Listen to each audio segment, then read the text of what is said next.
आपने भौतिक और गणित विज्ञान में आयाम अर्थात डायमेंशन के बारे में पढ़ा ही होगा।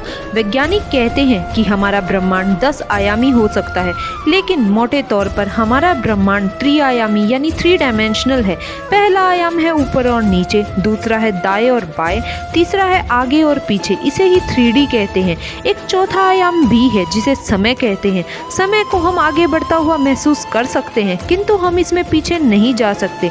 हमारा यह संपूर्ण ब्रह्मांड इन चारों आयामों यानी डायमेंशन पर ही आधारित है, लेकिन हिंदू धर्म के अनुसार यह नियम सिर्फ कृतक त्रैलोक्य पर ही लागू होता है, अन्य लोकों पर नहीं। हिंदू शास्त्रों के अनुसार भूलोक, भूवर्लोक और स्वर्गलोक हमारी त्रिआयामी सृष्टि में ही निवास करते हैं।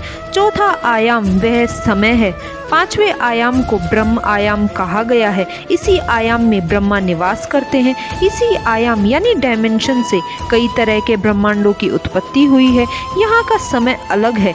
ब्रह्मा का एक दिन एक कल्प के बराबर का होता है। यह स्थान चारों आयामों से बाहर है। इसके बाद आगे छठे आयाम में महाविष्णु निवास करते हैं। इसके बाद नंबर आता है 7वें आयाम का, जिसे सत्य आयाम या ब्रह्म ज्योति कहते हैं। ब्रह्म नहीं, ब्रह्म ज्योति, जैसे सूर्य की ज्योति होती है। इसी आयाम में समाया है वह तत्व ज्ञान जिसकी मदद से मनुष्य देवताओं की श्रेणी में चला जाता है। इसके बाद है 8वां आयाम जिसे कैलाश कहा जाता है। इस आयाम या डायमेंशन में भगवान शिव का भौतिक रूप विराजमान है।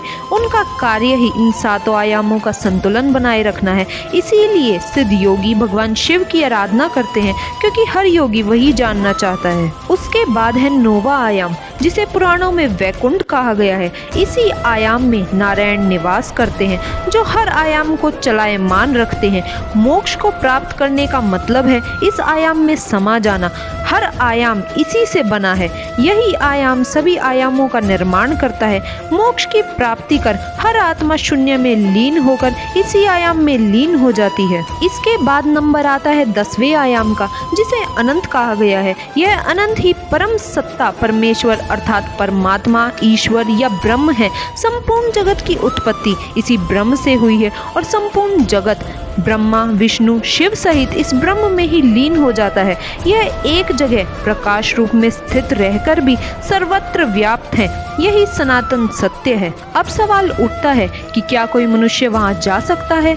इस ब्रह्मांड में तपलोक से 12 करोड़ योजन ऊपर सत्यलोक है, जिसके पार अनंत ब्रह्म है। वहाँ मनुष्य किसी यान के द्वारा नहीं पहुँच सकता, क्योंकि वह 10वां आयाम है। मनुष्य की क्षमता 4 आयामों में ही विचरण करने की है। वहाँ सिर्फ योग की शक्ति से मोक्ष प्राप्त करने के बाद ही जाया जा सकता है। कोई शरीरधारी वहाँ नहीं जा सकता।